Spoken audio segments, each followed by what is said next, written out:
The great council chamber stretched wide and tall, filled with beings from 100 different worlds.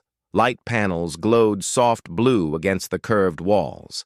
In the center, a circular platform floated, and on it stood Princess Ariana of the Velmorian Empire.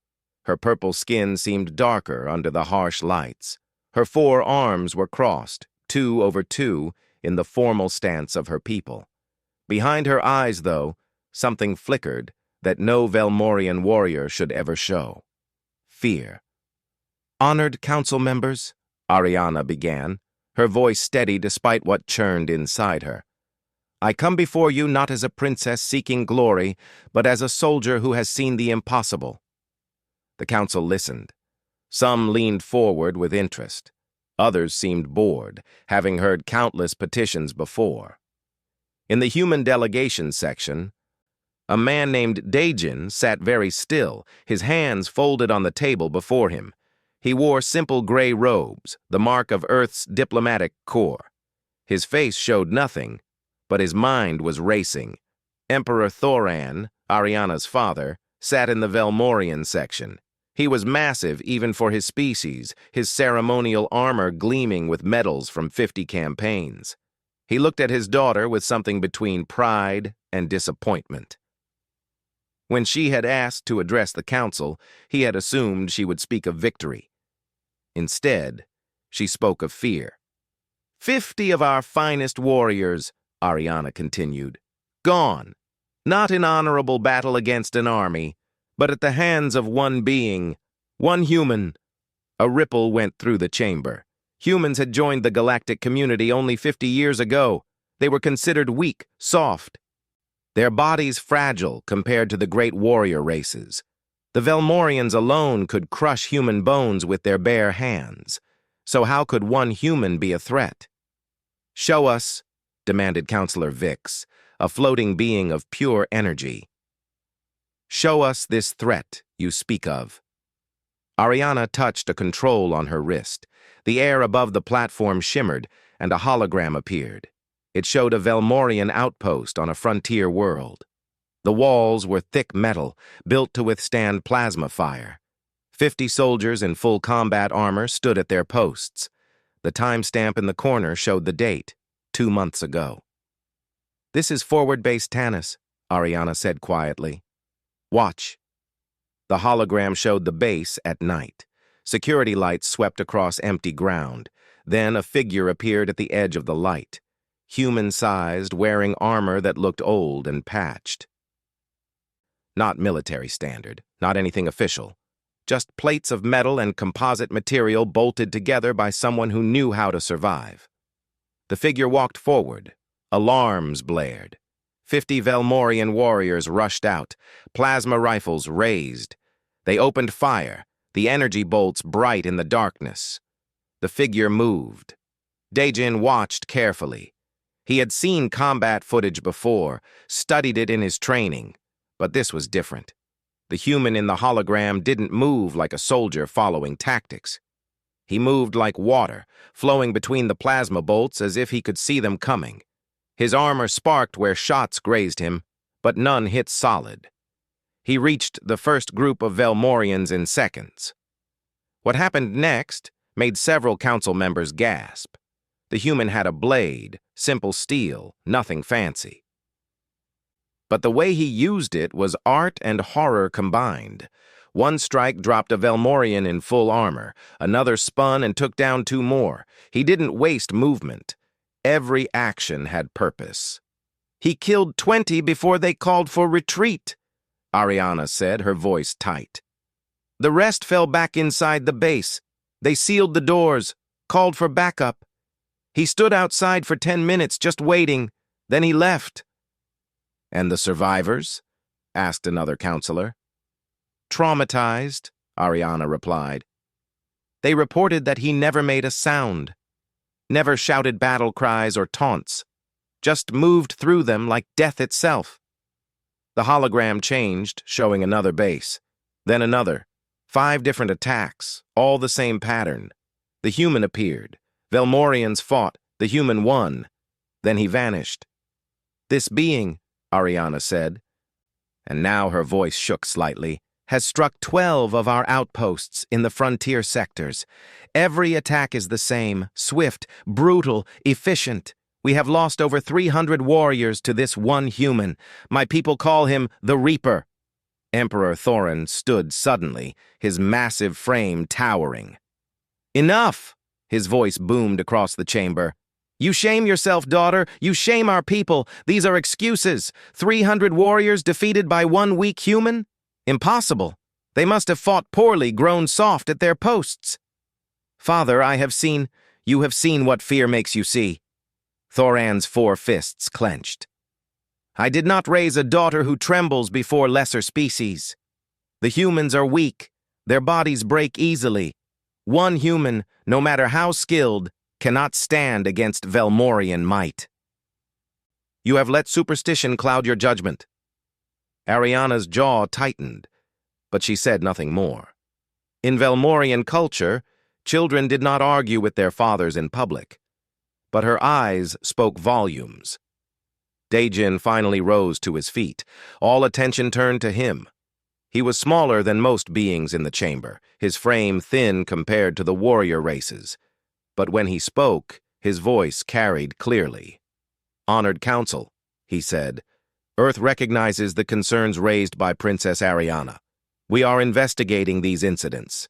However, we must also note that all attacks occurred near human colonies that had previously reported Velmorian raids. We ask the Council to consider all context before passing judgment." "Are you suggesting," Thoran growled, "that our forces attacked first?" "I am suggesting," Daejin replied calmly, "that the frontier is a complicated place. Multiple incidents of violence have been reported from all sides. Earth is committed to finding the truth and ensuring peace." "Peace," Ariana spoke again, unable to stay silent. "There can be no peace while this human hunts my people. Not the politicians here in their safe halls. Not the fleet commanders in orbit above defended worlds. Him, that one human warrior prowling the darkness. He is what we should fear. He is what keeps our soldiers awake at night, checking shadows." She turned to face Daejin directly. "Your government must hand him over for justice, or we will consider it an act of protection, which makes Earth responsible for his actions." The council chamber erupted in discussion. Voices overlapped, dozens of languages mixing into noise. The council chair, an ancient being whose species name was unpronounceable to human tongues, raised several tentacles for silence. "The council will take this matter under advisement," the chair announced. "Earth has 30 standard days to locate and surrender the being known as the Reaper, or face sanctions. This session is concluded." As the chamber emptied, Daejin remained seated. He watched Ariana leave, her father's huge hand on her shoulder, speaking to her in low, harsh tones. She had come here frightened, seeking help. She was leaving humiliated and angry. That was dangerous. But more dangerous was the question now burning in Daejin's mind. Who was the Reaper, and why was one human fighting an empire alone? He would have to find out, even if it meant going to the edge of human space, to the rough colonies where civilized law barely reached. Even if it meant facing the warrior who made an empire tremble. Daejin gathered his things and left the chamber. He had 30 days. Time to find a ghost. Earth's defense headquarters sat deep beneath the surface of Geneva, protected by layers of rock and shield generators.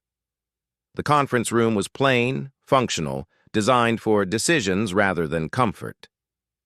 Daejin sat at a long table, facing 3 people who held humanity's fate in their hands. Defense Minister Minho was a broad-shouldered man with gray at his temples and scars on his hands from his time as a frontline commander. He had fought in the border wars back when humanity first learned they were not alone in the universe. Those wars had been brief but bloody, teaching humans that space was not welcoming. "Tell me again why you want to do this," Minho said, his voice tired. He had been in meetings for 6 straight hours, dealing with the council's ultimatum. "Because someone has to," Daejin replied simply. and because I might actually succeed where others would fail. "You're a diplomat," said Admiral Kang, a woman with ice in her eyes and steel in her spine. "Not a soldier, not an investigator. You taught history at university before joining the Corps. What makes you think you can find someone the entire Defense Intelligence Network cannot locate?" Dajin folded his hands on the table. "Precisely because I am not military. The Reaper, whoever he is, has avoided every military attempt to find him. He knows how soldiers think, how they search. But I think differently. I will look in different places, ask different questions." The third person at the table was Hyunwoo, Dajin's colleague and friend. They had gone through diplomatic training together, shared countless late-night conversations about Earth's place among the stars. Hyunwoo looked worried, his usually cheerful face drawn tight. "This is dangerous," Hyunwoo said. We have sent people to find the Reaper before. Intelligence officers, experienced trackers. Some came back with nothing. Some did not come back at all." "I know." "Do you?" Hyunwoo leaned forward. "Do you really? The frontier is not like the conference rooms where we work. There is no protocol out there, no diplomatic immunity, just survival." Minho raised a hand, silencing them both. He pulled up a holographic display showing a map of human space. The core systems glowed bright blue, safe and civilized, but at the edges the color faded to orange and red. Colonies scattered like seeds in the dark, connected by thin trade routes. Beyond them, nothing but empty space and hostile territory. "This is what we know," Minho began. "The Reaper's attack started 8 months ago. First incident was at Kepler Colony, a mining settlement near Velmorian space. A Velmorian raid hit the colony, killed 37 people, mostly miners and their families. Standard raid, nothing unusual by their standards." Dajin's jaw tightened. He had read the reports. Velmorian raiders considered frontier humans easy targets, worth raiding for supplies or just for sport. The galactic community did little to stop it, considering frontier space outside their jurisdiction. 3 days after that raid, Minho continued, a Velmorian outpost 50 light-years away was attacked. Security footage shows 1 human in improvised armor. 15 Velmorian warriors dead. The pattern continued. Every time a human colony was raided, a Velmorian outpost paid the price within a week. "Retaliation," Admiral Kang said. "Someone taking revenge." "But who?" Dajin asked. "Do we have any identification? Any clue to his real name?" Minho shook his head. "Nothing solid. The armor hides his face. He never speaks during attacks. But we have rumors, whispers from the colonies. They call him the Reaper. But some use another word. Protector." That caught Dajin's attention. "Protector? The Velmorians call him a monster. But the colonists see him differently?" "Apparently." Minho pulled up another file. "We have intercepted communications from frontier colonies. They talk about him like a folk hero, someone who finally fights back, who makes the raiders think twice." Hyunwoo spoke up. "But why 1 person? Why not form a militia? Request military protection? Why 1 human against an empire?" "That," Dajin said quietly, "is what I intend to find out." Admiral Kang stood, pacing to the window. Outside, through reinforced glass, the lights of Geneva glittered in the darkness. "If you do this, you go alone. We cannot officially sanction a search. The Council is watching us too closely. If they think we are protecting the Reaper, they will enact sanctions immediately. Earth cannot afford that." "I understand." "Do you?" Kang turned, her eyes hard. "Sanctions mean no trade, no access to galactic technology, no protection under Council law. Earth would be isolated, cut off. We have 6 billion people depending on off-world trade. Sanctions would mean starvation, economic collapse. Is finding 1 person worth that risk?" Daejin met her gaze steadily. Is abandoning one person who might be protecting our colonies worth our honor? Silence filled the room. Minho rubbed his face with both hands, suddenly looking older. You always were the idealist, Daejin. Even back in the academy, you believed in doing the right thing, no matter the cost. My father taught me that, Daejin replied. He said the measure of a person is what they do when no one is watching, when there is no reward, only conscience. Your father was a good man, Minho acknowledged. Very well. You have authorization to travel to the frontier. Unofficial, off the books. You will have access to one small ship, standard supplies, and information on the Reaper's last known location. Hyunwoo grabbed Daejin's arm. Let me come with you. You should not do this alone. No. Daejin put his hand over his friend's. You are needed here. Someone has to stay and do the real diplomatic work.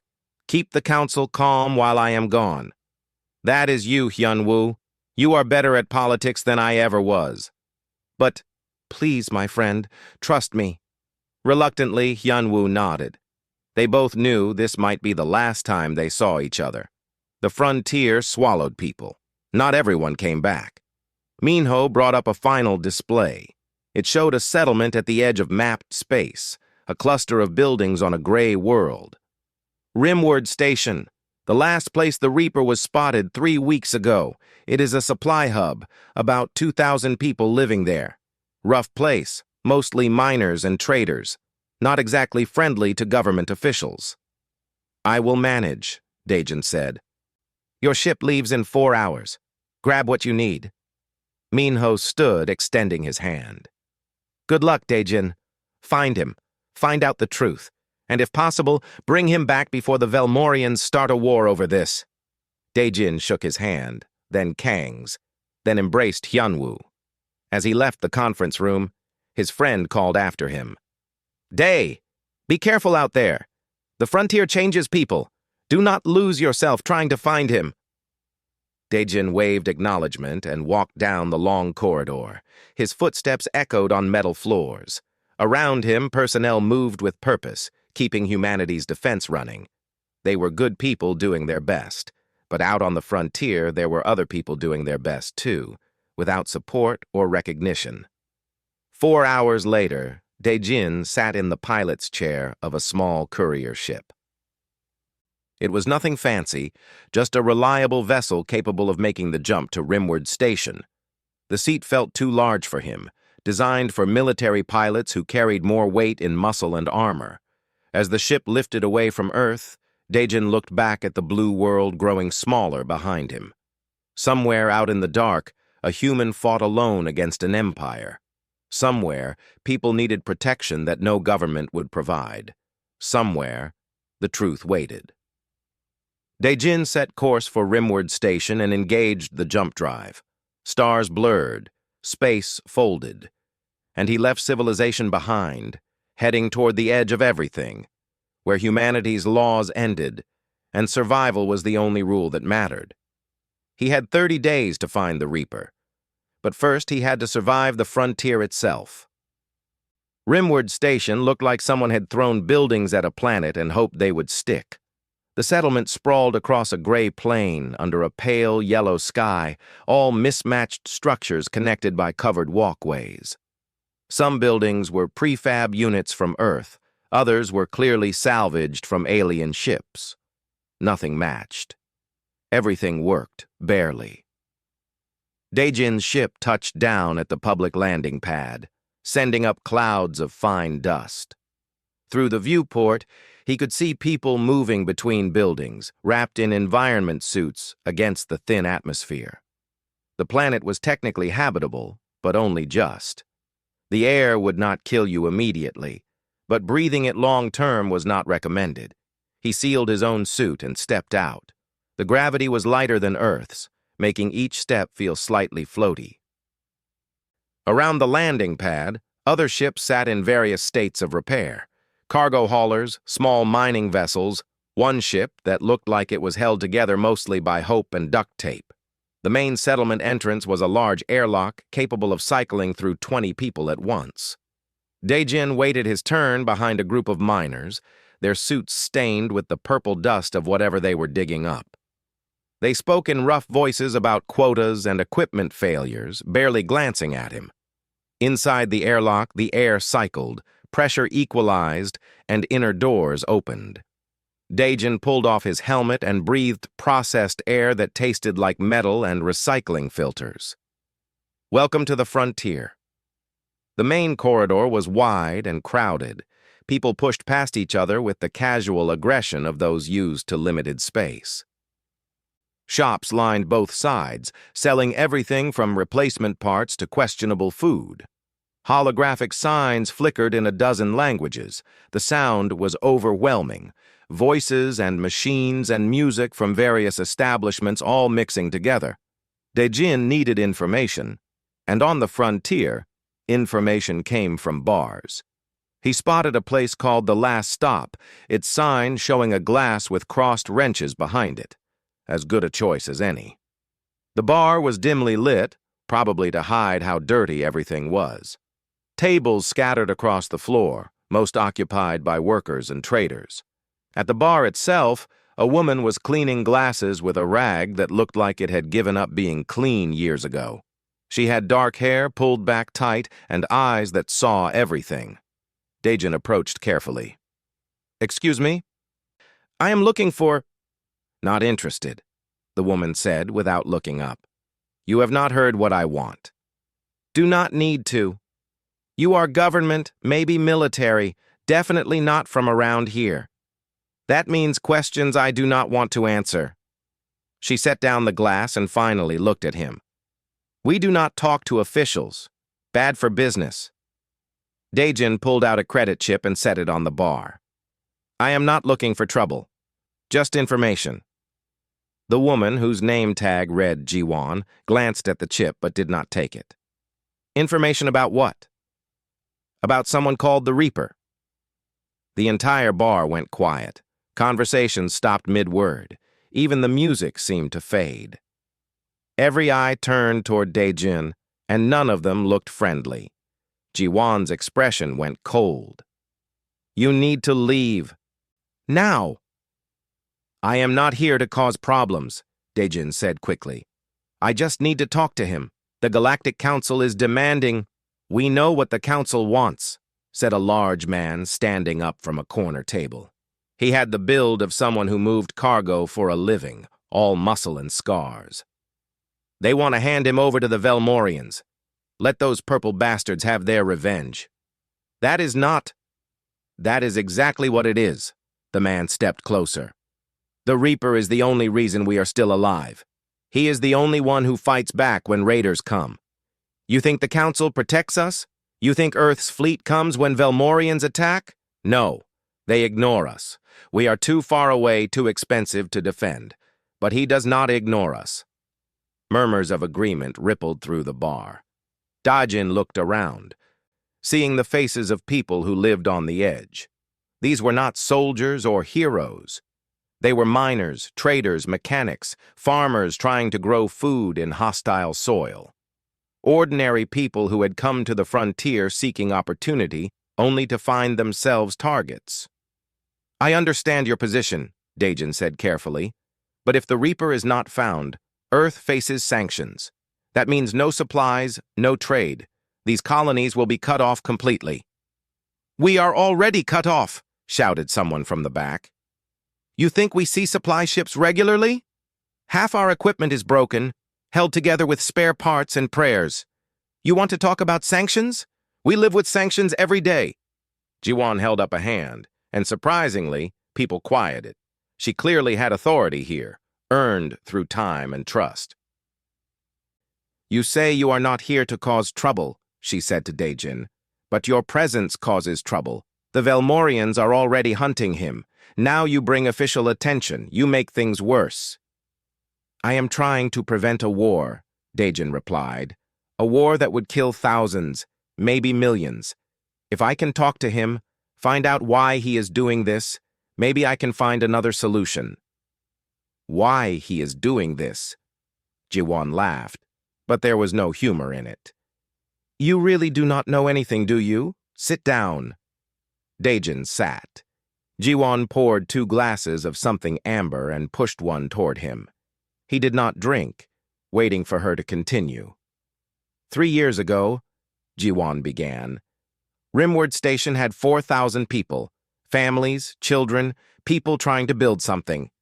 Then the Velmorian raiders came. They hit hard, killed anyone who fought back, took what they wanted, 200 dead in one night. She took a drink. The survivors begged Earth for protection, the Council for intervention. Know what we got? Thoughts and prayers, official condolences, and absolutely nothing useful. The Reaper came 6 months later. Nobody knows from where. He just showed up, started hitting Velmorian outposts. Every raid on a human colony, he answered, an eye for an eye. Suddenly, the raiders thought twice. Attacks dropped by 60%. Daejin absorbed this. So he is one person making a difference. He is the only one making a difference, Jiwon corrected. And now you want to take that away from us because some princess is scared. Before Daejin could respond, alarms blared throughout the station. Red lights flashed. A voice over the speakers announced, Incoming vessels detected. Velmorian signatures. All personnel to shelter positions. The bar emptied in seconds. People ran for designated safe rooms, following drills they clearly practiced regularly. Jiwon grabbed Daejin's arm. With me, now. She pulled him through a back door into a storage room, then down a hidden stairway. Behind them, Daejin could hear the sound of plasma weapons firing. The attack had begun. They reached an underground shelter where dozens of people huddled. Children cried. Adults held weapons ready to defend if the Velmorians breached. This was not the first time, probably would not be the last. Why? Daejin asked. Why do they keep attacking? What do they gain? Sport, Jiwon said bitterly. We are sport to them. Weak humans, easy targets. They raid for glory to prove their strength. Young warriors earning honor by killing defenseless colonists. The floor shook. Explosions above. Daejin thought about all his diplomatic training, all the discussions about galactic law and civilized behavior. None of it meant anything here. The frontier operated on different rules. Then, through the shelter's security monitors, he saw something. A figure moving across the main corridor, heading toward the attackers. Wearing patched armor. Carrying a simple blade. The Reaper had arrived. The monitor showed Velmorian warriors in full combat gear, 6 of them, advancing through the station. They moved confidently, weapons ready, hunting for easy prey. They did not see the figure behind them until it was too late. The Reaper moved like liquid shadow. His blade flashed once, twice. 2 Velmorians fell. The others spun, firing plasma bolts that scorched walls. But the Reaper was already elsewhere, moving between shots with impossible precision. Daejin watched, fascinated and horrified. This was not like the Council footage, seeing it from a distance. This was real, happening right now, and he could see the skill involved. Every movement was efficient. No wasted energy. No hesitation. Just perfect, deadly action. The fight lasted 90 seconds. All 6 Velmorians were down, dead or unconscious. The Reaper stood among them, breathing hard, his armor smoking from near hits. Then he turned toward the camera as if he knew someone was watching. For just a moment, Daejin saw his eyes through the helmet's visor. Dark eyes, tired eyes, human eyes. Then the Reaper turned and walked away, vanishing into the shadows of the station. The all-clear sounded 10 minutes later. People emerged from shelters, checking damage, helping wounded. The Velmorian raiders retreated, leaving their fallen behind. Another attack repelled. Another day survived. Jiwon turned to Daejin. Still think you need to find him? Still think taking him away helps anyone? Daejin stared at the now empty monitor. I need to talk to him, not to take him away, but to understand. Who is he really? And why does he fight alone? Ji-won studied his face for a long moment. Finally, she sighed. You are either very brave or very stupid. Maybe both. Come with me tomorrow night. I will take you to him. But if he wants you dead, I will not stop him. Agreed, Daejin said. He had come to the frontier seeking the Reaper. Tomorrow night, he would find him. And then, perhaps, he would learn the truth behind the armor. Night on Rimward Station was artificial. The settlement's dome lights dimmed to simulate darkness, giving people a sense of day and night that the planet's rotation did not naturally provide. In the low light, shadows grew long and the station felt different. Quieter, more dangerous. Ji-won led Daejin through back corridors he had not known existed. Maintenance tunnels, old mining shafts, passages that official maps did not show. She moved with confidence, knowing every turn, every hidden door. This was her world, and Daejin was just a visitor. They descended deep beneath the main settlement level. The air grew colder, the walls rougher. Emergency lighting cast everything in sickly yellow. Daejin could hear water dripping somewhere, and the constant hum of life support systems working to keep this place habitable. Finally, Ji-won stopped before a sealed door. She knocked in a specific pattern. 3 slow, 2 fast, 1 slow. A code. The door opened from inside, revealing darkness. He is in there, Ji-won said. I will wait here. Remember, he could kill you before you blink. Be respectful. Daejin nodded and stepped through. The door sealed behind him. For a moment he stood in complete darkness, his heart pounding. Then lights flickered on, dim but enough to see. The space was a bunker, probably an old emergency shelter. 1 room, maybe 50 square meters. Medical equipment lined one wall, most of it outdated Earth military surplus. Cots held injured people, colonists with bandages and healing wounds. A man in worn fatigues moved between them, checking vitals, adjusting medicine dispensers. The Reaper, without his armor. He was not what Daejin expected. The armor made him seem larger, more imposing. Without it, he was just a man. Average height, lean build, maybe in his late 30s. His face bore scars, the kind that came from plasma burns and shrapnel. His hands moved with practiced efficiency as he worked, the hands of someone trained in medicine.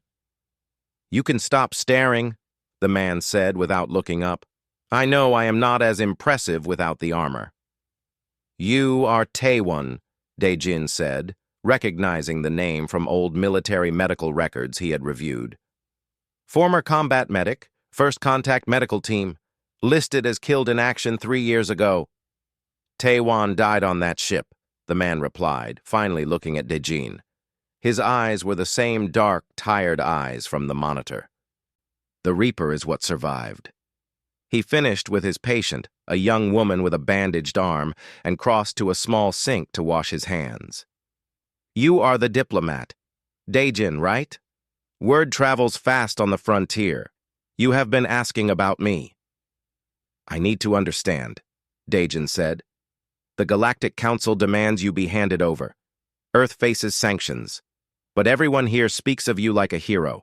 I need to know who you really are. Taewon dried his hands and gestured to a pair of battered chairs. They sat, facing each other in the dim light. Around them, the injured colonists slept, recovering from various attacks over the past weeks. Who am I? Taewon laughed, but it was a hollow sound. I was a medic. My job was saving lives, not taking them. But the universe has a way of changing your plans. He leaned back, staring at the ceiling. 3 years ago, I was part of humanity's first contact medical team. We were supposed to establish medical exchange programs with other species, learn from each other. Noble goal, right? Build bridges through healing. What happened? Velmorian raiders happened. Taewon's voice went flat.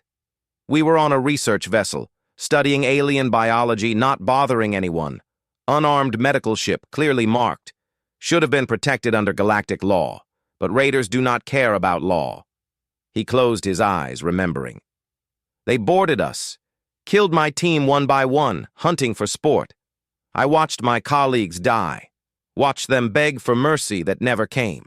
I was hiding in a storage locker, too scared to even breathe. Daejin sat quietly, letting him speak. They found me eventually. 3 Velmorian warriors, young ones proving their courage by murdering scientists. They pulled me out, laughing. They thought I would be easy, just another weak human. Taewon opened his eyes. Humans are not as strong as Velmorians, not as fast as Zentari, not as tough as Kron. But we have something they do not. We adapt. We survive. And when you corner us, when you take everything from us, we become dangerous. You fought back, Daejin said. I fought back, Taewon confirmed. I had a medical laser scalpel in my pocket, a tool for surgery. I used it to cut through one warrior's environmental suit seal. He suffocated. The other 2 were surprised. Humans are not supposed to fight back effectively. I used that surprise. He showed his hands, scarred and worn. I killed them with their own weapons. Then I took their armor, their shuttle. I survived because I did what I had to do, and I realized something that day. What? That the galaxy sees humans as weak, as prey, and as long as they see us that way, they will keep hunting us. Someone had to show them we are not prey. We are survivors. We fight back. Daejin processed this. So you started attacking Velmorian outposts. Only the ones that attacked human colonies first, Taewon corrected. I am not a murderer. I am a medic who learned to fight. Every outpost I hit, I checked their logs first. If they raided human settlements, killed civilians, they answered for it. If they were innocent, I left them alone. He stood and walked to the medical equipment. And when I was not fighting, I was doing this, treating colonists, teaching them first aid, trying to save more lives than I took. One of the patients stirred. A child with a bandaged leg. Taewon immediately went to him, checking his condition, speaking softly. You are okay, Jiho. Just healing. Your mother is in the next room. Sleep now. The boy relaxed and drifted back to sleep. Taewon adjusted his medication and returned to Daejin. This is why I do it, Taewon said. This boy, his mother, all these people. They came to the frontier seeking better lives and instead found themselves targets. Earth will not protect them. The Council will not protect them. So I protect them. The only way I know how. By becoming the Reaper, Daejin said. By making yourself the monster they fear. Yes. Taewon did not deny it. Better they fear the Reaper than hunt defenseless colonists. Every Velmorian warrior who comes looking for me is a warrior not attacking settlements. Every outpost worrying about my next strike is an outpost not planning raids. Daejin stood, pacing the small space. But you cannot keep doing this alone. You are one person. Eventually you will be killed. Then what happens to these people? Then someone else will have to step up, Taewon replied. Or maybe by then Earth will actually protect its colonies. Maybe the Council will enforce its own laws. Maybe things will change. Or maybe, Daejin said carefully, there is another way. Taewon looked at him. What are you suggesting? Come back with me. Face the Council. Tell them your story. Let the galaxy see you are not a monster, but a protector. Maybe, just maybe, we can turn this into something that helps all frontier colonists. You are naive, Taewon said, but not unkindly. The Council does not care about frontier humans. We are inconvenient, too far away, too expensive to defend. They would rather sacrifice me to keep the Velmorians happy than actually fix the problem. Perhaps, Daejin admitted, but I have to try. It is what I do. I believe in talking, in finding solutions that do not require violence. Taewon studied him for a long moment. You remind me of who I used to be, an idealist, someone who thought the universe was reasonable. He shook his head. The frontier beat that out of me. Before Dajin could respond, alarms blared again. Not station alarms, something else. A proximity warning. Jiwon burst through the door. Velmorians. Not raiders this time. Military. A full strike team. 50 soldiers, heading straight for this sector. Someone told them where you are. Taewon was already moving, pulling on his armor with practiced speed. Get the patients to the deep shelter. Use Tunnel 7. What about you? Jiwon asked. I will buy you time. He locked his helmet in place, becoming the Reaper again. The transformation was complete. The tired medic disappeared, replaced by the warrior. Dajin grabbed his arm. You cannot fight 50 soldiers alone. That is suicide. Probably, the Reaper agreed. But they came for me. Let them find me. Just keep these people safe. He moved toward the door, then paused. Diplomat, if you survive, tell the council something for me. Tell them the Reaper was just a man trying to protect his people. Nothing more, nothing less. Then he was gone, vanishing into the tunnels, heading toward 50 warriors hunting him. Dajin stood frozen for a moment. Then he helped Jiwon and others move the patients. But his mind raced. He had found the Reaper, learned his truth, and now he might lose him to the very violence he had been trying to prevent. Above them, in the tunnels, the sound of plasma fire echoed. The battle had begun. The Velmorian warship Vengeance hung in orbit above Rimward Station like a predator watching prey. It was a destroyer-class vessel, bristling with weapons, capable of reducing the settlement to ash in minutes. But that was not why Princess Ariana had come.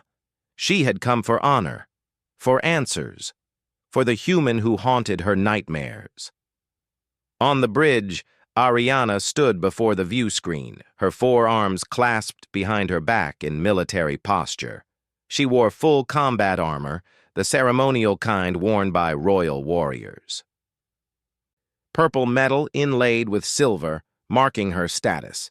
But beneath the ceremony it was functional. She had come to fight. Princess, said Commander Vexus, her second in command. The strike team has entered the settlement. They have located the Reaper's position. 50 of our finest warriors against 1 human. It will be over quickly. Will it? Ariana asked quietly. She had seen too many reports that started with confidence and ended with body counts. We have sent forces against him before. They did not return. This is different. We have superior numbers, prepared tactics, heavy weapons. He cannot escape. Ariana turned to face him.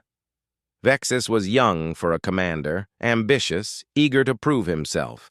He had volunteered for this mission, seeing glory in hunting the infamous Reaper. He did not see the danger. None of them did. That was the problem. When I was 10 years old, Ariana said, my father took me to hunt a razor beast on our home world, massive creature, all claws and teeth. He told me, never underestimate prey that has survived by fighting back. It has learned lessons that comfortable predators have forgotten. With respect, Princess, the Reaper is not a razor beast. He is one human. Yes, Ariana agreed. One human who has defeated 300 of our warriors. You do not find that remarkable? Vexus had no good answer. The truth was uncomfortable. Velmorians were supposed to be superior, stronger, faster, more skilled in combat. Humans were weak by comparison. Yet this one human kept winning. Ariana had spent weeks analyzing combat footage, studying the Reaper's movements. She had seen something others missed. He did not fight like a warrior seeking glory. He fought like a survivor doing whatever necessary to stay alive. No wasted motion, no hesitation, just pure, efficient violence. That was what frightened her. Not the killing itself, but the cold efficiency of it. Warriors fought with passion, with honor. The Reaper fought like death itself, unstoppable, inevitable. I am going down there, Ariana announced suddenly. The bridge crew reacted with shock. Vexus stepped forward. "Princess, that is not wise. Your father, the Emperor, would not approve. If something happened to you—" "My father is not here," Ariana cut him off. "I am. I came to face the Reaper, not hide in orbit while others die. Prepare a shuttle. At least take a personal guard. Elite warriors to protect you." "No." Ariana's decision was firm. "The Reaper responds to threats. If I bring warriors, he will fight them. If I go alone, perhaps he will listen. Perhaps I can end this without more death. You want to negotiate? With a killer?" Ariana turned back to the view screen, looking at the gray planet below. "I want to understand. Why does one human fight an entire empire? What drives him? Until I know that, I cannot find peace." She had not told anyone about the dreams. Every night since she first saw footage of the Reaper, she dreamed of him. Not nightmares of violence, but something worse. She dreamed of standing before him, weapon ready, and seeing his eyes through the helmet, seeing recognition, seeing humanity. And in those dreams, she could not pull the trigger. A warrior who could not fight when needed was useless. She had to face him, had to prove to herself that she could do what was necessary, even if it meant disobeying her father, even if it meant risking everything. 20 minutes later, her shuttle descended toward Rimward Station. The pilot was nervous, hands tight on controls. Below, the settlement looked peaceful, but sensors showed combat in the lower levels. Energy signatures from plasma weapons. The battle had begun. Ariana activated the communication system, broadcasting to the entire settlement. "Human called the Reaper. I am Princess Ariana of the Velmorian Empire. I have come to face you, not with an army. Alone. Meet me in honorable single combat, or I will order my ship to destroy this settlement and everyone in it." It was a lie. She would never order such destruction. But he did not know that. She needed him to come out, to face her, to end this. The shuttle landed on an open platform. Ariana stepped out alone, her armor gleaming in the artificial lights. Around her, colonists watched from windows, fear and anger in their eyes. They knew who she was, what she represented. She waited. 1 minute, 5, 10. Then he appeared. The Reaper emerged from a doorway, his patchwork armor dented and scorched from recent fighting. He moved slowly, deliberately, giving her time to react. In his hand, the simple blade that had killed so many. Nothing fancy, just sharp steel and skill. They stood 30 meters apart, warrior and killer, princess and protector. Neither spoke at first. Finally, Ariana called out, "You are the Reaper, the one who has killed my people." "You are Ariana," he replied, his voice filtered through the helmet. "The one who wants me dead. I want to understand.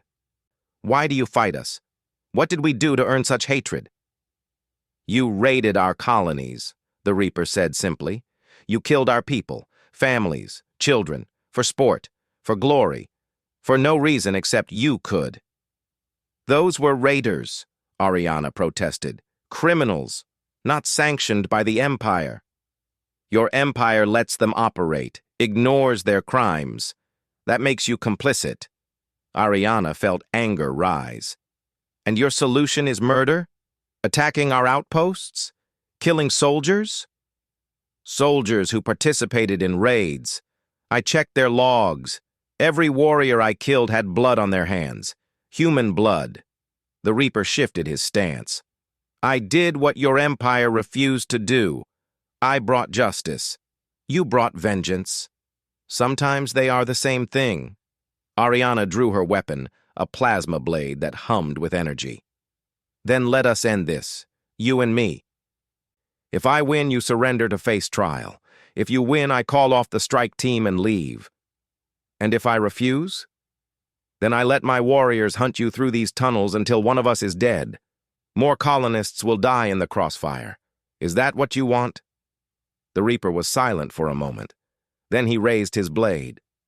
"Very well, Princess. Let us see if Velmorian honor is real, or just another lie." They circled each other. Ariana had trained her entire life for combat. She was fast, strong, skilled with every weapon her people used. She had defeated champions, won tournaments, earned every honor a warrior could claim. But as she watched the Reaper move, something in her chest tightened. This was not going to be like her other fights.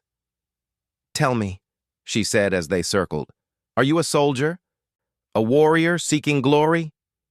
"I was a medic," the Reaper replied. "I healed people, until your raiders taught me I needed to do more than heal. I needed to protect." "A medic," Ariana repeated. "Not even a trained fighter." "No, I learned by surviving. Every fight taught me something new. Every mistake nearly killed me. But I learned." Ariana struck first, her plasma blade cutting through air where he had been a moment before. Fast. Too fast. He had already moved, blade coming toward her side. She blocked, the impact jarring her arms. They broke apart, circled again. "You are good," the Reaper said.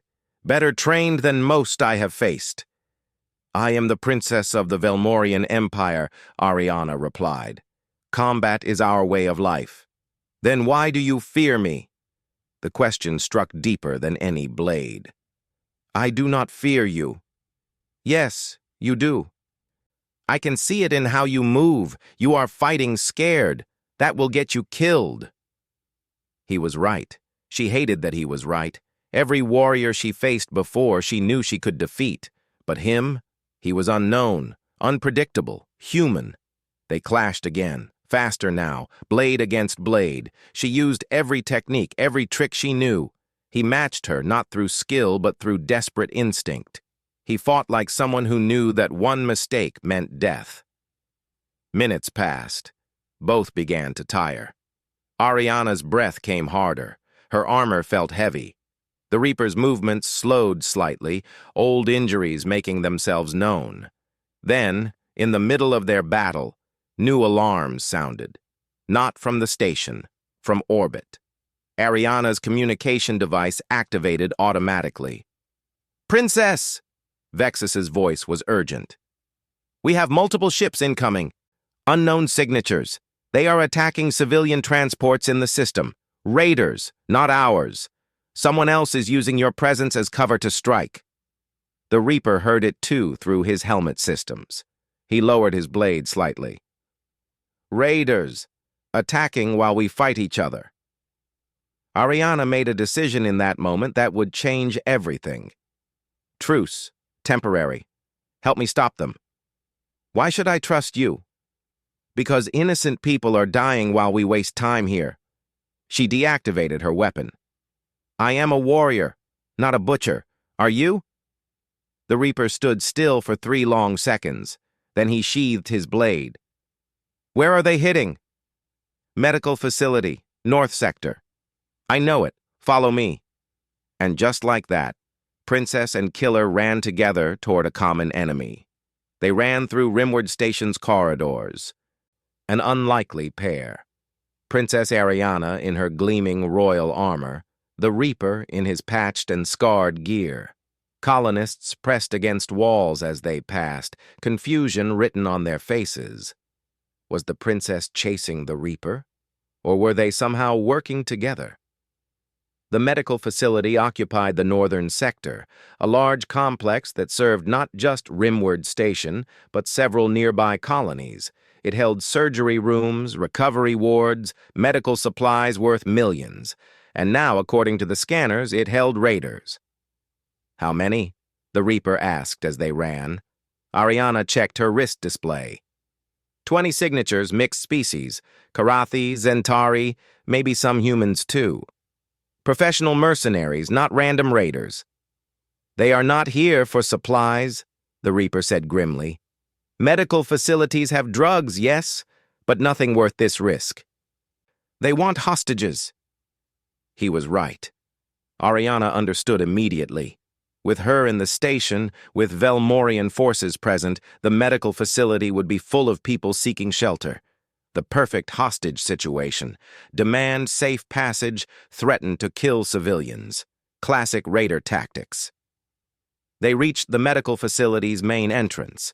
The doors were sealed, but scorch marks showed where the raiders had forced their way through. Inside, Ariana could hear voices, screaming, weapons fire, people in panic. "We need a plan," Ariana said, forcing herself to think tactically rather than emotionally. 20 against 2 is not good odds. "I have faced worse," the Reaper replied. He studied the building's layout on a nearby terminal. 3 entry points, main entrance here, emergency exits on east and west sides. If they are professional, they will have guards at each. So we cannot sneak in. No, but we can divide their attention. He pointed to the emergency exit on the east side. You go there, make noise, draw their forces. While they focus on you, I go through the west exit, hit them from behind. That puts you in more danger, Ariana observed. I am used to danger. The Reaper checked his weapons. The simple blade, a sidearm he had taken from somewhere, a few tactical items. Not much for a frontal assault. Can you handle multiple enemies alone? Ariana felt her pride sting. I am a royal warrior. I have trained my entire life for combat. Can you? I am still alive. That is my qualification. They split up. Ariana moved to the east emergency exit, her plasma blade humming to life. She took a breath. Centering herself the way her combat instructors had taught, fear was a tool. Use it. Let it sharpen your focus. She kicked the door open. 3 raiders spun toward her, weapons raised. Zentari mercs, fast and deadly. They opened fire immediately. Plasma bolts seared the air. Ariana moved, her armor absorbing glancing hits, her blade cutting through the weak points in their gear. First raider down. Second staggered back, surprised by her speed. Third called into his communicator. Velmorian warrior, east side. Need backup. Good. That was the point. Draw them here. Give the Reaper his opening. More raiders arrived. 6, 7, now 8. They surrounded her, professional, coordinated. These were not young glory seekers. These were experienced killers. Ariana fought like her trainers had taught her. 4 arms meant 4 angles of attack. She used her body's natural advantages, striking high and low simultaneously. Her armor protected her from most hits. Her skill kept her moving, never staying still long enough to be pinned down. But there were so many, and they were good. A plasma bolt grazed her shoulder. Pain flared. Another hit her leg and she stumbled. The raiders pressed the advantage, closing in for the kill. Then from behind them, chaos erupted. The Reaper had entered through the west side. He hit the raiders from their unprotected rear. His blade flashed, simple steel somehow finding gaps in advanced armor. He moved between them like smoke, impossible to pin down, striking and vanishing before they could react. 2 raiders fell before the others realized they were being flanked. They split their attention, some facing Ariana, some turning toward the Reaper. Fatal mistake.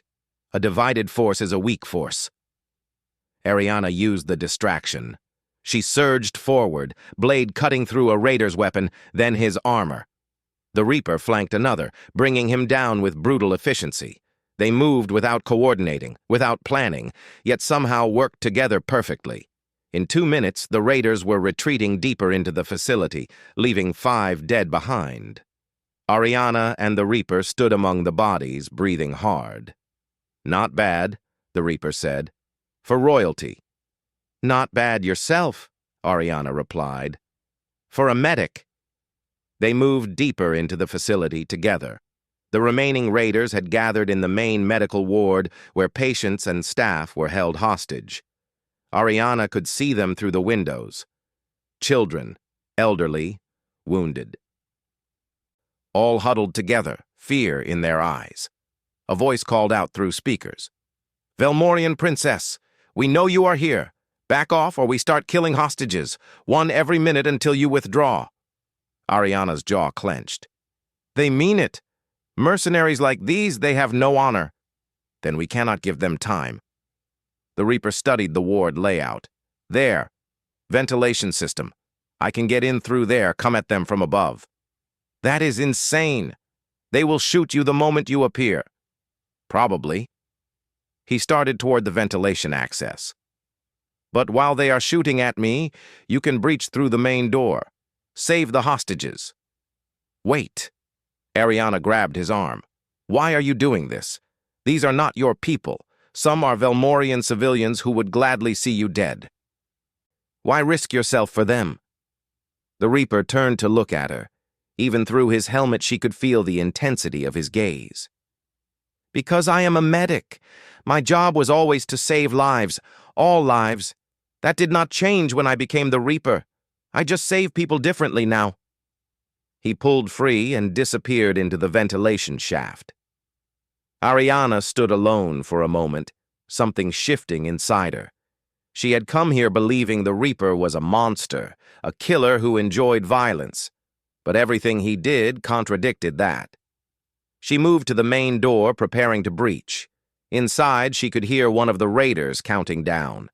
60 seconds, then the first hostage dies. The ventilation grate inside the ward suddenly exploded outward.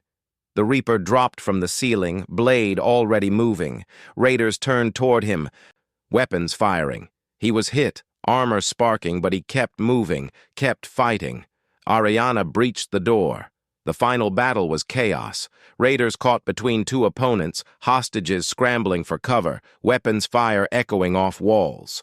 Ariana fought with everything she had, protecting civilians who should have been her enemies.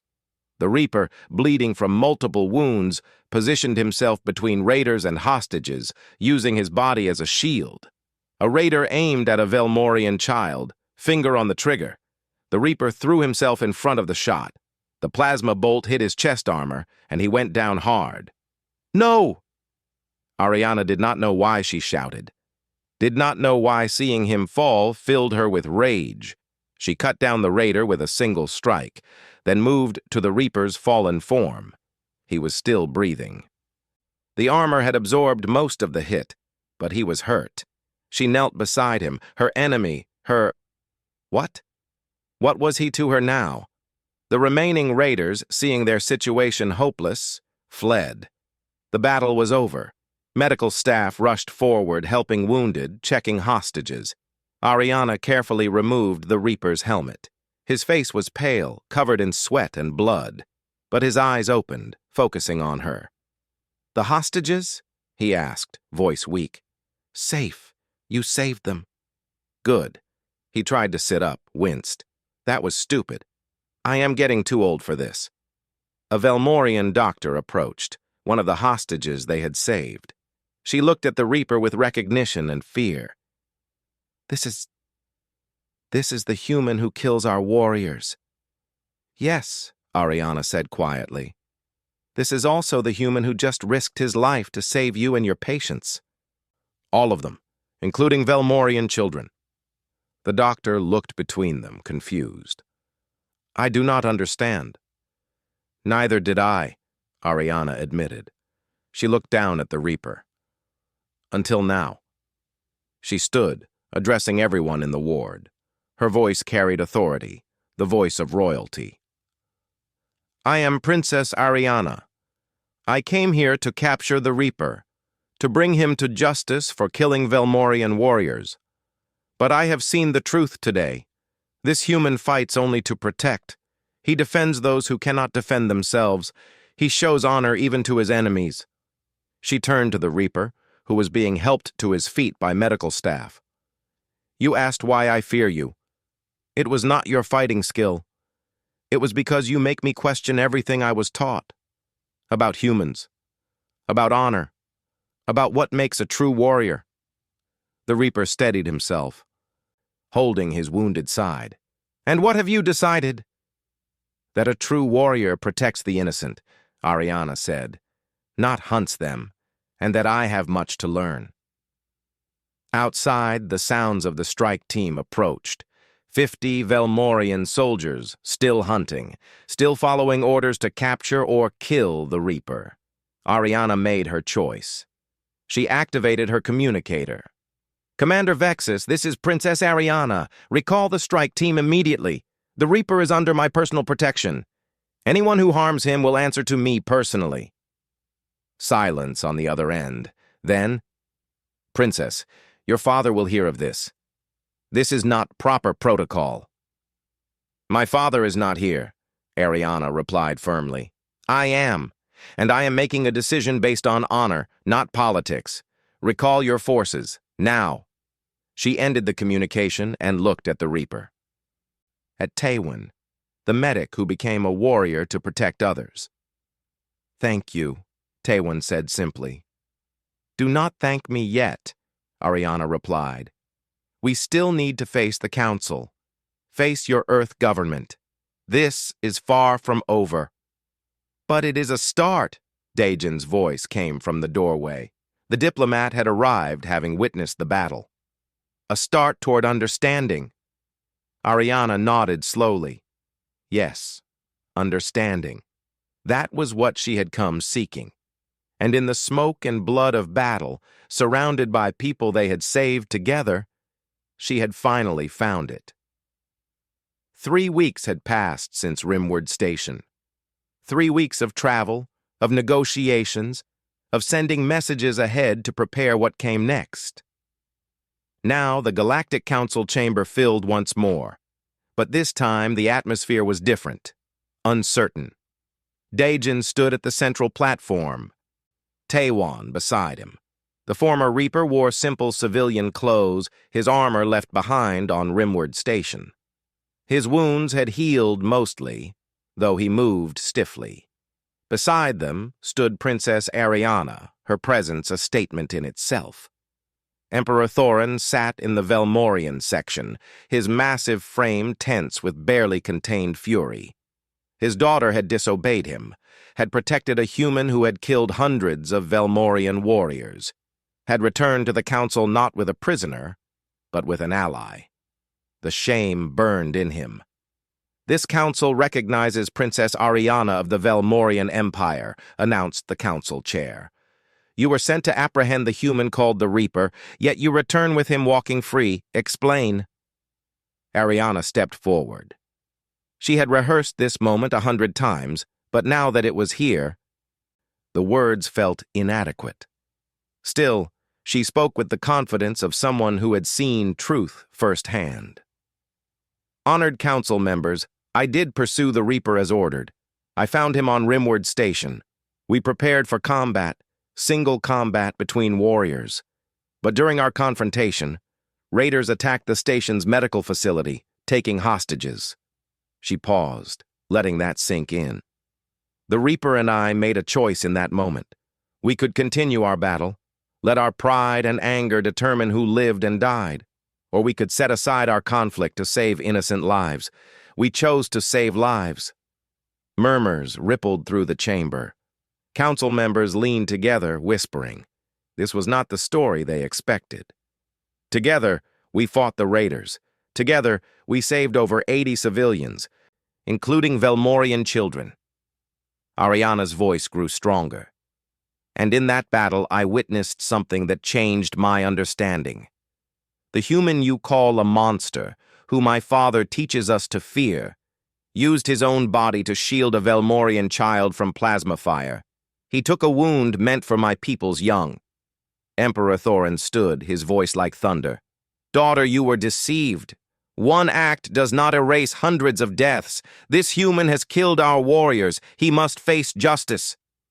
He has killed warriors who participated in raids on human colonies, Ariana countered, meeting her father's gaze. I reviewed the evidence. Every outpost he struck had committed acts against civilian humans. He was not attacking randomly. He was responding to crimes that our empire ignored. Those were unauthorized raids, which our military did nothing to stop. Ariana's voice rose to match her father's. The chamber went silent. Children did not shout at their parents, especially not princesses at emperors, especially not in public. Father, you taught me that warriors protect the weak. But what did we do when raiders attacked human colonies? Nothing. We looked away because they were humans, because we thought them beneath our concern. She turned back to the council. The Reaper showed me that honor is not about species or empire. It is about action, about protecting those who cannot protect themselves. He did what we should have done. What the Council should have done. Counselor Vix, the energy being, spoke next. The human may speak for himself. Let us hear from the Reaper directly. All attention shifted to Taewon. He stood quietly, uncomfortable with the scrutiny. Daejin had offered to speak for him, but Taewon had refused. My actions, he had said. My words. My name is Taewon, he began, voice steady despite his nerves. I was a combat medic with Earth's first contact medical team. 3 years ago, Velmorian raiders attacked our unarmed research vessel. They killed my entire team, 17 people, doctors and scientists, murdered for sport. He did not raise his voice, but every word carried weight. I survived by fighting back, and I learned that day that no one was coming to help. Not Earth's military, which was too far away. Not the Velmorian Empire, which would not punish its own raiders. Not this council, which considers frontier space outside its jurisdiction. So I made a choice. I would protect the people no one else would protect. Every colony that was raided, I answered. Every attack on defenseless humans, I made someone pay for it. Not random violence, not senseless killing. Justice, delivered by the only means available. You took justice into your own hands, said another counselor. That is vigilantism. That is not law. Law? Taewon's laugh was bitter. What law protects frontier colonists? Show me the galactic law that stopped raiders from killing children. Show me the enforcement that came when we begged for help. There is no law out there, just survival. Daejin stepped forward now. Honored Council, Taewon speaks truth that makes us uncomfortable. We have written laws that sound noble in chambers like these. But on the frontier, those laws mean nothing. People suffer while we debate proper procedure. He pulled up holographic displays. I have documented 43 raids on human colonies in the past 2 years. 43 attacks where civilians died, where people begged for help, where no help came. And in that same time period, attacks dropped by 60% in sectors where the Reaper operated. One human, acting alone, provided more protection than entire governments. That does not make it right, Minho said from the human delegation section. Earth's defense minister looked troubled. We cannot endorse vigilante justice. That leads to chaos. Then provide real justice, Taewon replied. Protect your colonies. Enforce your laws. Give people a reason to trust the system. Until then, someone has to stand in the gap. Emperor Thoron rose to his full, imposing height. This is madness. You ask us to forgive a killer because he claims noble purpose? How many more will follow his example? How many will take justice into their own hands? Society requires order, requires that individuals do not decide who lives and dies. You are right, Father, Ariana said quietly. All eyes turned to her again. Society does require order, but order must be built on protection, not just rules. You taught me that a warrior's duty is to defend those weaker than themselves. Taewon did that duty when no one else would. She walked to stand beside Taewon and Daejin. I came here weeks ago, afraid. I feared the Reaper because he defeated our warriors, made us look weak. But now I understand. I was not afraid of his strength. I was afraid of what his success revealed about our failures. The council chamber was absolutely silent now. Ariana's words echoed in the vast space. I propose a solution, Ariana continued. Taewon should not be imprisoned. He should be employed. Make him an official mediator between frontier colonies and galactic authority. Let him use his knowledge, his skills, to build bridges instead of fighting wars. You want to reward him? Thoron's voice was incredulous. Give him authority? I want to use his experience, Ariana corrected. He knows the frontier, knows how raiders think, knows what colonists need. He could help prevent the violence that made him necessary in the first place. Counselor Vix floated forward, considering. An interesting proposal. The human has demonstrated capability, and his motivation appears genuine, if misguided. It sets a dangerous precedent, argued another council member. Others might commit violence hoping for similar rewards. Dajin spoke up. Then make the requirements clear. Taewon's actions, while extreme, were always defensive. He only struck those who attacked first. He protected, not conquered. If others follow that example, is that truly bad? The debate went on for hours. Council members argued, proposed amendments, raised concerns. Thoran remained opposed, seeing it as weakness, but others, including several who had initially called for Taewon's execution, began to shift. Finally, the council chair called for a vote. The proposal: the human Taewon will serve as an official frontier mediator, working between colonies and galactic authority. He will have diplomatic immunity while performing this role, but will be subject to council oversight. All in favor? The vote was close, but it passed. Taewon stood silent as the decision was announced, barely believing it. Dajin clapped his shoulder. You did it. You are free. Not free, Taewon replied quietly. Responsible. That is different. Emperor Thorin stormed out of the chamber, refusing to witness the formalization. But Ariana remained, standing with the humans who had changed her understanding of honor. Later, after the official ceremonies, after the documents were signed and the pronouncements made, Ariana found Taewon on an observation deck. He stood looking out at the stars, alone with his thoughts. Thank you, Taewon said without turning. You did not have to stand with me. I stood with truth, Ariana replied, joining him at the window. My father will not forgive me soon, perhaps never, but I would rather have his anger than lose my honor. They stood in silence for a moment. Then Ariana asked, What will you do now? You have authority, resources. You could return to Earth, live comfortably. Taewon shook his head. The frontier still needs protection. Colonists still need someone who understands their struggles. I will go back. Do the job properly this time, with support instead of shadows. Then I will join you, Ariana said decisively. Taewon turned, surprised. What? You heard me. I have much to learn about the frontier, about humans, about true honor. I will accompany you as a cultural liaison. Build understanding between our peoples. My father will rage and threaten and eventually accept it, Ariana said with more confidence than she felt. I am of age. I make my own choices, and I choose this. A small smile touched Taewon's scarred face. The princess and the reaper. That will confuse a lot of people. Good. People should be confused. Makes them think harder.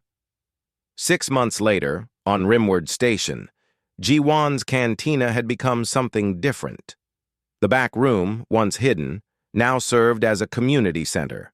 Children from multiple species gathered there, learning first aid from Taewon, combat ethics from Ariana, and diplomacy from Dajin, who visited regularly. The station itself had grown, protected now by an official council presence. Raiders still tested the defenses sometimes, but found them much harder to break. Word had spread. The frontier was no longer undefended. One evening, as Taewon taught a group of younglings how to treat plasma burns, a small Velmorian child raised her hand. Teacher Taewon, is it true you were the Reaper, the scary warrior? Taewon smiled gently. Yes, I was the Reaper, but that was because I did not know better ways to help. Now I do. Now we all do, together. Ariana watched from the doorway, no longer in battle armor but in practical frontier clothing. Hyunwoo stood beside her, having come to help establish proper diplomatic protocols. Do you think it will last? Hyunwoo asked. This peace you have built? Peace is not built once and finished, Ariana replied. It requires constant work, constant choice. But yes, I think it will last, because it was built on truth, not comfort, on understanding, not fear. Outside, Rimward Station's lights glowed in the darkness. Ships came and went, bringing supplies, taking ore, connecting the frontier to civilization. The settlement had become a symbol, proof that different species could work together, that protection was stronger than fear. And somewhere in the medical center, in a place of honor, hung the Reaper's armor, not destroyed, not hidden, displayed openly with a plaque that read, Taiwan, the Reaper, medic, protector, bridge builder. He fought so others would not have to. He showed us that honor transcends species. He proved that one person acting with courage can change the galaxy. Children would pass that armor in years to come, asking about the human who became a legend, and their teachers would tell them the truth. Not a story of a monster or a hero, but of a person who did what needed doing, when no one else would. And that, ultimately, was the most human thing of all.